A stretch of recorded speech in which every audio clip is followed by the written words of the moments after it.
पूर्व तृणमूल मंत्री और मध्य हावड़ा के वर्तमान विधायक अरूप रॉय के घर के सामने आज सुबह उस समय भारी हंगामा खड़ा हो गया जब उनके आवास के ठीक सामने स्थित एक गोदाम से भारी मात्रा में सरकारी कंबल, तिरपाल और अन्य राहत सामग्री को मेटाडोर में लाद कर ले जाया जा रहा था। इसी दौरान भाजपा कार्यकर्ताओं ने गाड़ियों को रोक लिया और कथित तस्करी का आरोप लगाते हुए प्रदर्शन शुरू कर दिया।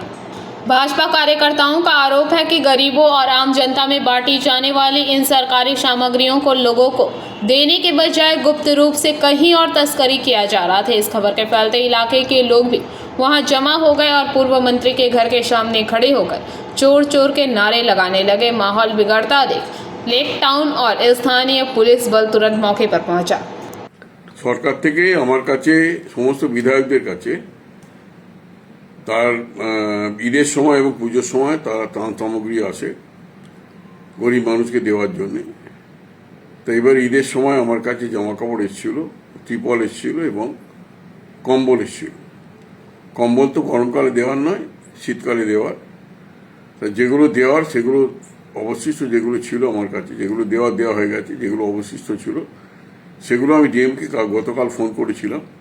ডিএম আমাকে বলেছেন যে আপনি পাঠিয়ে দিন, আমি আমার গোডাউনে রেখে দেবো, আপনি যথাসময়ে আপনার সময় বলে নিয়ে যাবেন। তা সেই অনুযায়ী আজকে গাড়ি এসেছিল, আজকে পাঠিয়ে দেওয়ার কথা। আজকে গাড়ি এসেছিল, গাড়িতে লোড হচ্ছিল, সেই সময় বিজেপির কর্মীরা এসে নানা আটকে দেয় গাড়ি এবং তারা বলে ডিএমের লোক না এলে আমরা এরা ছাড়বো না। তারপরে তারা নানা ধরনের স্লোগান দেয়, তারা নানা ধরনের মিছিল মিটিং করে, নানা ধরনের স্লোগান, কটূক্তি, মিথ্যাচার এই সমস্ত করে। এটা সম্পূর্ণ রাজনৈতিক উদ্দেশ্যে প্রণোদিত, এটা কখনো সত্য নয়। আমি জীবনে কোনো অসতের কাজ করিনি, অসৎ উপায়ে কোনো অবলম্বন করিনি। 15 বছর মন্ত্রী ছিলাম, 15 বছর মানুষের, সমস্ত মানুষের যারা এসছে আমার কাছে তাদের জন্যই কাজ করে দিয়েছি। কোনো দল দেখিনি, কোনো দলমত নির্বিশেষে সকলের জন্য কাজ করেছি। সুতরাং এটা সম্পূর্ণ রাজনৈতিক উদ্দেশ্য প্রণোদিত। আপনাদের সকলকে অভিনন্দন জানাই, সকলে ভালো থাকবেন।